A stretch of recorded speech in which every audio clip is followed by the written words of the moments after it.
ಅಲ್ಲ, hi friends, ನಾನಿವತ್ತು ಇದು ಮಾವಿನಕಾಯಿಯ ಪಾನಕವನ್ನು ಮಾಡುತ್ತಿದ್ದೇನೆ. ಮಾವಿನಕಾಯಿ ಮತ್ತು ಬೆಲ್ಲದ ಪಾನಕವನ್ನು ಮಾಡುತ್ತಿದ್ದೇನೆ. ಅದಕ್ಕೆ ಮಾವಿನಕಾಯಿಯನ್ನು ಕುಕ್ಕರಿನಲ್ಲಿ ಬೇಯಿಸಿಕೊಳ್ಳುತ್ತಿದ್ದೇನೆ.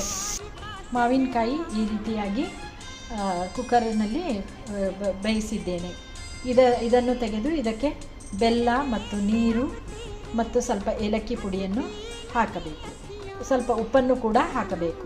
ಈ ರೀತಿಯಾದ ಮಾವಿನಕಾಯಿಯ ಪಲ್ಪನ್ನು ತೆಗೆದು ಇರಿಸಬೇಕು. ಇದು ಸ್ವಲ್ಪ ತಣ್ಣಗಾಗಬೇಕು. ಬೆಲ್ಲವನ್ನು ಹಾಕಿ ಚೆನ್ನಾಗಿ ಕರಗಿಸಬೇಕು ಬೆಲ್ಲವನ್ನು. ನಂತರ ಸ್ವಲ್ಪ ಏಲಕ್ಕಿ ಪುಡಿ ಮತ್ತು ಉಪ್ಪನ್ನು ಹಾಕಿ ಸ್ವಲ್ಪ ಹೊತ್ತು ಫ್ರಿಜ್ಜಿನಲ್ಲಿ ಇಡಬೇಕು. ಇದಕ್ಕೆ ಸ್ವಲ್ಪ ಏಲಕ್ಕಿ ಪುಡಿಯನ್ನು ಹಾಕುತ್ತಿದ್ದೇನೆ.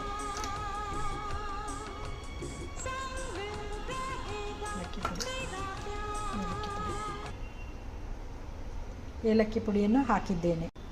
ಇದಕ್ಕೆ ಸ್ವಲ್ಪ ಉಪ್ಪನ್ನು ಹಾಕುತ್ತಿದ್ದೇನೆ. ಉಪ್ಪನ್ನು ಹಾಕಿ ಇದಕ್ಕೆ ಉಪ್ಪನ್ನು ಹಾಕಿ ಕೋಲ್ಡಾಗಿ ಕೊಡಬಹುದು. ಮಾವಿನಕಾಯಿ ಬೆಲ್ಲದ ಪನ ಅಥವಾ ಪಾನಕ ರೆಡಿಯಾಗಿದೆ. ಇದು ಮಹಾರಾಷ್ಟ್ರದಲ್ಲಿ ಪನ ಅಂತ ಕರೀತಾರೆ.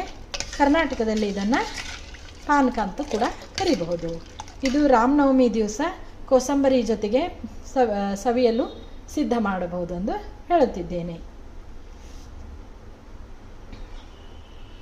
ಈ ರೀತಿ ಪನಾವನ್ನು ಮಾಡಿ ಸ್ವಲ್ಪ ಇದಕ್ಕೆ ಐಸ್ ಹಾಕಿ ಬಿಸಿಲಿನಲ್ಲಿ ತಂಪಾದ ಇದನ್ನು ಪಾನಕವನ್ನು ಕುಡಿಯಬಹುದು.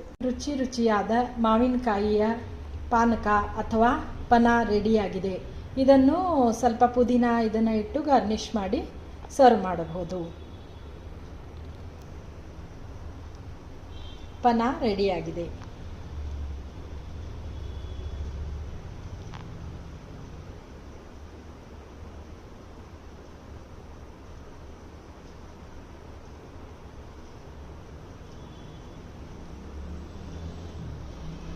ಇದಕ್ಕೆ ಬ್ಲ್ಯಾಕ್ ಸಾಲ್ಟ್ ಕೂಡ ಬೇಕಂದರೆ ರುಚಿಗೆ ಬ್ಲ್ಯಾಕ್ ಸಾಲ್ಟು, ಜೀರಿಗೆ ಪೌಡರ್ ಕೂಡ ಹಾಕಬಹುದು. ಇಲ್ಲದಿದ್ದರೂ ನಡೆಯುತ್ತದೆ. ಇದನ್ನು ಹಾಕ್ಕೊಂಡು ಇದನ್ನು ತಂಪಾಗಿ ಬೇಸಿಗೆಯಲ್ಲಿ ಕುಡಿಯಲು ತುಂಬ ಹಿತಕರವಾಗಿರುತ್ತದೆ.